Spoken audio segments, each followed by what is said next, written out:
Hello friends, എന്റെ ചാനലിലേക്ക് എല്ലാവർക്കും സ്വാഗതം. ഞാനിന്നിവിടെ ഉണ്ടാക്കാൻ പോകുന്നത് കോളിഫ്ലവർ ചില്ലി ഫ്രൈ.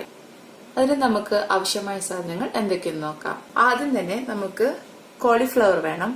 ഇതിനെ നമുക്ക് വേവിച്ചെടുക്കാം. അധികം വെന്ത് പോവരുത്. ഇതിന്റെ വിഷാംശങ്ങളൊക്കെ പോകാൻ വേണ്ടി മാത്രമാണ് നമുക്കിതിനെ ആദ്യം തന്നെ വേവിച്ചെടുക്കാം. വെള്ളം ചൂടാകാൻ വെച്ചിട്ടുണ്ട്. നമുക്കിതിലേക്ക് അല്പം ഉപ്പ് ആഡ് ചെയ്ത് കൊടുക്കാം, അല്പം മഞ്ഞൾപ്പൊടി,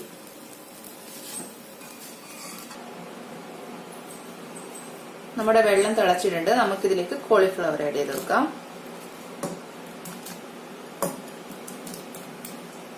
അധികം വേവിക്കരുത്, ഒരു 2 മിനിറ്റ് മാത്രമേ വേവിക്കാൻ പാടുള്ളൂ. ഇതിന്റെ വിഷാംശം പോകാൻ മാത്രം. 2 മിനിറ്റ് ആയിട്ടുണ്ട്. നമുക്കിനി ഇതിൽ നിന്ന് മാറ്റിവെക്കാം. വെള്ളം ഒട്ടും ഉണ്ടാകാൻ പാടില്ല.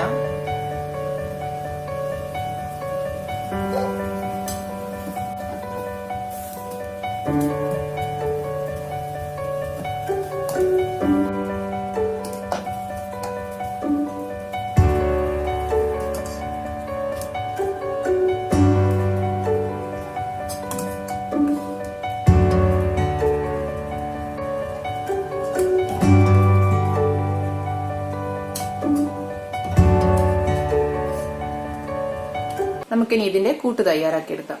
നമുക്കിനി മസാല തയ്യാറാക്കിയെടുക്കാം. ഇതിലേക്ക് 1 ടേബിൾ സ്പൂൺ മുളക് പൊടി ആഡ് ചെയ്ത് കൊടുക്കാം, 1/2 ടീസ്പൂൺ മഞ്ഞൾപ്പൊടി, ഉപ്പ്, 1/2 കപ്പ് കടലപ്പൊടി, 1.5 ടേബിൾ സ്പൂൺ കോൺഫ്ലോർ. നല്ലവണ്ണം മിക്സ് ചെയ്ത് കൊടുക്കാം.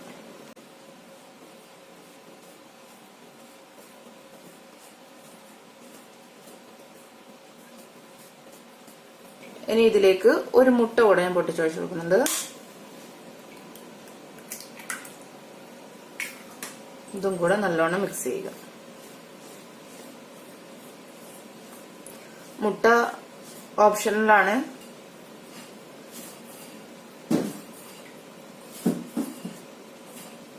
ഇനി കുറച്ച് വെള്ളം ആഡ് ചെയ്ത് ഇത് നല്ലവണ്ണം കുഴച്ചെടുക്കാം.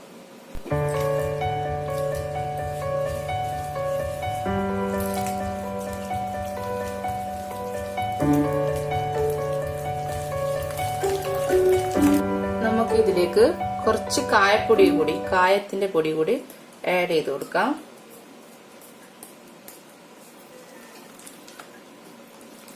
നല്ലോണം മിക്സ് ചെയ്യുക. കൂട്ട് റെഡി ആയിട്ടുണ്ട്. നമുക്കിനി ഇതിലേക്ക് നമ്മുടെ കോളിഫ്ലവർ ആഡ് ചെയ്ത് കൊടുക്കാം. ഇനി ഇത് നല്ലോണം കോളിഫ്ലവറിലേക്ക് മിക്സ് ചെയ്ത് കൊടുക്കാം. കുറച്ച് വെള്ളം പോലെ ആയിട്ടുണ്ട്. നമുക്കതിലേക്ക് കുറച്ച് കടലപ്പൊടിയും കൂടെ ആഡ് ചെയ്ത് യോജിപ്പിക്കാം. അഥവാ നിങ്ങൾക്ക് ലൂസ് പോലെ തോന്നിയിട്ടുണ്ടെങ്കിൽ അതിലേക്ക് കുറച്ച് കടലപ്പൊടി ഇതുപോലെ ആഡ് ചെയ്ത് കൊടുത്താൽ മതി. നമുക്കിനി ഇത് ഫ്രൈ ചെയ്തെടുക്കാം. നമ്മുടെ പാൻ അടുപ്പത്ത് വെച്ചിട്ടുണ്ട്. ഗ്യാസ് ഓൺ ആക്കാം. പാൻ ചൂടായാൽ നമുക്കിതിലേക്ക് എണ്ണ ഒഴിച്ചു കൊടുക്കാം. നമ്മുടെ പാൻ ചൂടായിട്ടുണ്ട്. നമുക്കിതിലേക്ക് എണ്ണ ഒഴിച്ചു കൊടുക്കാം. ഞാനൊരു കാര്യം കൂടെ വിട്ടുപോയി. ഇതിൽ നിങ്ങൾക്ക് വേണമെങ്കിൽ കുറച്ച് ഇഞ്ചി വെളുത്തുള്ളി പേസ്റ്റ് കൂടെ ആഡ് ചെയ്യാം. നമ്മുടെ എണ്ണ ചൂടായിട്ടുണ്ട്. നമുക്കിനി ഇതിലേക്ക് ഓരോന്നിട്ട് ഫ്രൈ ചെയ്തെടുക്കാം.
നമുക്ക് എല്ലാം ഫ്രൈ ചെയ്തെടുക്കാം.